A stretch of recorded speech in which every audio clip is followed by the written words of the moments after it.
शाम को नितिन के पास सुरेश का फोन आया। नितिन कहाँ है तू? जल्दी आ जा, एक प्रॉब्लम हो गई है। पर हुआ क्या, वो तो बता। यार फोन पर नहीं बता सकता, जल्दी मेरे घर पर आ, सब बताता हूँ। ठीक है, मैं 5 मिनट में आता हूँ। कुछ ही देर में नितिन सुरेश के घर पहुँच गया।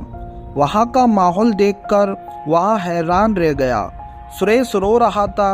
श्रेया बार बार कमरे का दरवाजा पीटते हुए आशा चिल्ला रही थी। आशा ने खुद को कमरे में लॉक कर दिया है, वह अब दरवाजा भी नहीं खोल रही है। यार सब क्या हो रहा है यार? आशा सुरेश और सिया की एक लौती बेटी थी। उसकी उम्र 9 साल थी। काफी देर तक दरवाजा खटखटाने के बाद जब अंदर से कोई आवाज नहीं आई तो सब लोग डर जाते हैं। नितिन, ये दरवाजा तोड़ देते हैं। 5-6 मिनट की मशक्कत के बाद दरवाजा तोड़ दिया गया।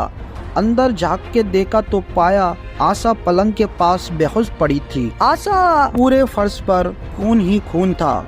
आशा ने अपने हाथ की नब्ज काट दी थी। उसके एक हाथ में खून से सनी ब्लेड भी पड़ी थी। सिया की चीख निकल पड़ी। ये तो अच्छा हुआ कि वक्त रहते नितिन उसे हॉस्पिटल ले गया, नहीं तो उस नन्ही जान का बचना नामुमकिन था। सिया तो उसी वक्त बेहोश हो गई थी जब उसने आशा को इस हालत में देखा था।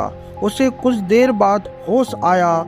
सुरेश भी गिरते पड़ते नितिन के पीछे पीछे हॉस्पिटल गया। डॉक्टर, मेरी बच्ची को बचा लीजिए, उसे कुछ नहीं होगा ना? अभी कुछ कहना मुश्किल है, आशा की कंडीशन बहुत खराब है, कुछ भी हो सकता है। उसे आईसीयू में रखा है, हम अपनी ओर से पूरी कोशिश करेंगे। सुरेश पूरी तरह से टूट चुका था। सबका रो रो कर बुरा हाल था। सबकी निगाहें आईसीयू की ओर टिकी हुई थी। 2 घंटे बाद डॉक्टर आईसीयू से बाहर आया। मेरी आशा ठीक है ना डॉक्टर? डोंट वरी, अब वो खतरे से बाहर है, कुछ देर में उसे होश आ जाएगा। अब आप उससे मिल सकते हैं। Thank you doctor, thank you so much. वैसे कल्कि कौन है? आपकी बच्ची बेहोशी के दौरान बार बार उसी का नाम ले रही। कल्कि? पता नहीं, ये नाम पहले कभी नहीं सुना। एनीवेज, आप अब अपनी बेटी से मिल लीजिए। सुरेश और सिया दोनों आशा से मिलने के लिए अंदर आए। धीमे धीमे कदमों से सुरेश आशा के पास गया और उसके माथे को चूम लिया। अब जाकर कहीं दोनों की जान में जान आई थी। सुरेश के आंसू टपक टपक बरसात के भांति गिर रहे थे। आशा जैसी बोली और मासूम लड़की यहाँ कदम उठा लेगी या किसने सोचा था। नितिन अब भी बाहर चेयर पे बैठा था। न चाहते हुए भी उसकी आंखें भी नम थी। सुरेश दौड़ता हुआ नितिन के पास गया और उसे आशा के होश में आने की बात बताई। अब आशा ठीक है ना? हाँ वो ठीक है। डॉक्टर ने बताया था कि वो बार बार कल्कि दोहरा रही थी। समझ में नहीं आ रहा है कि ये कल्कि कौन है। जैसे ही कल्कि का नाम सुरेश की जुबान पर आया, एक क्षण के लिए तो नितिन की गिग्गी ही बन गई। क्या हुआ? कल्कि, यही नाम लिया ना तूने? हाँ। तू इसके बारे में कुछ जानता है क्या? हाँ, बहुत कुछ जानता हूँ इसके बारे में, पर यहाँ नहीं बता सकता। तू मेरे घर चल। ठीक है। कुछ ही देर में वे नितिन के घर पहुँच जाते हैं। अब बता, ये कल्कि कौन है? तू इतनी जल्दी भूल गया यार?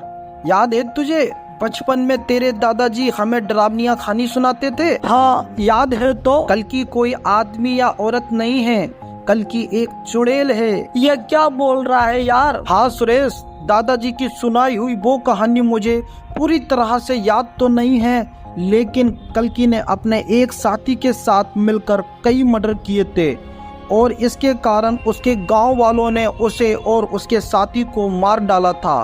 दादाजी ने ऐसा ही बताया था।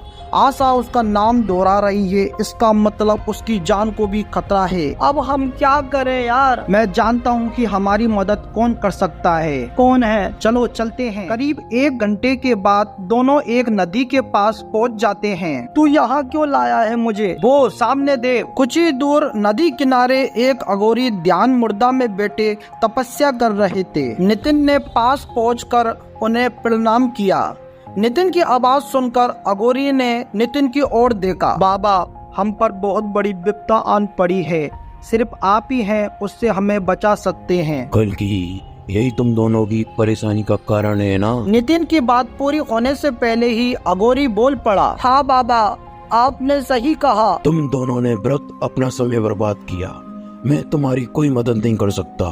वो चुड़ैल तुम्हें मार कर ही रहेगी। नहीं बाबा, ऐसा मत बोलिए। सिर्फ आप ही हैं जो हमारी जान बचा सकते हैं। हम बहुत उम्मीद लेकर आपके पास आए हैं। अगर बात सिर्फ मेरी जान की होती तो मुझे कोई गम नहीं होता, लेकिन वो चुड़ैल मेरे दोस्त और उसकी फैमिली को भी मौत के घाट उतारना चाहती है। मैं पहले ही अपना एक दोस्त खो चुका हूँ, अब दूसरा दोस्त खोना नहीं चाहता। हमारी मदद कीजिए बाबा, बचाइए हमें। हमें नहीं मालूम कि वो हमें क्यों मारना चाहती है।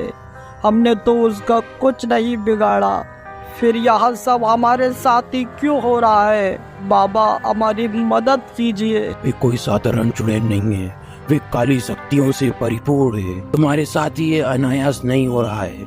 इसके पीछे एक अनसुलझी गुत्थी है, और वे गुत्थी तुम लोगों को ही खुद सुलझानी होगी। तुम दोनों वे पहले इंसान नहीं हो जिसके साथ ये हो रहा है। क्या मतलब है आपका? पहले भी वे चुड़ैल कई लोगों को मार चुकी है और आगे भी कई लोगों को मारेगी। हम उससे कैसे बच सकते हैं? कोई तो उपाय होगा। उससे बचने के सिर्फ 2 उपाय हैं। और वो क्या है बाबा? पहला उपाय ये है कि अगर तुम दोनों में से कोई एक अपनी जान खुशी खुशी देता है तो वे चुड़ैल तुम्हारा पीछा छोड़ देगी। और दूसरा क्या है? जहाँ उसके मृत शरीर को दफनाया गया था, उसे खोद कर उसके कंकाल को अग्नि को समर्पित करना होगा, तभी उसको मुक्ति मिल सकती है। लेकिन याद रखना, मृत शरीर को जलाने से पहले तुम्हें अपनी खून की एक बूंद उस पर गिरानी होगी। ठीक है बाबा, हम ऐसा ही करेंगे। इस काम में एक लड़की तुम दोनों की मदद करेगी। लेकिन एक लड़की उस दैत्य शक्ति से लड़ने में हमारी मदद क्या कर पाएगी? और वह लड़की कौन है? वह लड़की एक असाधारण लड़की होगी, वे कहीं भी हो सकती है। तुम्हें खुद उसे तलाशना होगा। याद रखना, तुम्हारी तकदीर उससे जुड़ी हुई है, सिर्फ वही तुम्हें बचा सकती है। लेकिन हम उसे पहचानेंगे कैसे? तुम्हें उसे पहचानने की जरूरत नहीं है, वे खुद तुम्हें पहचान लेगी। उसके हाथ पर एक त्रिशूल का निशान बना होगा। बाबा, आपका बहुत बहुत शुक्रिया। प्रणाम बाबा। विजय बाबा, भगवान तुम्हारी रक्षा करे।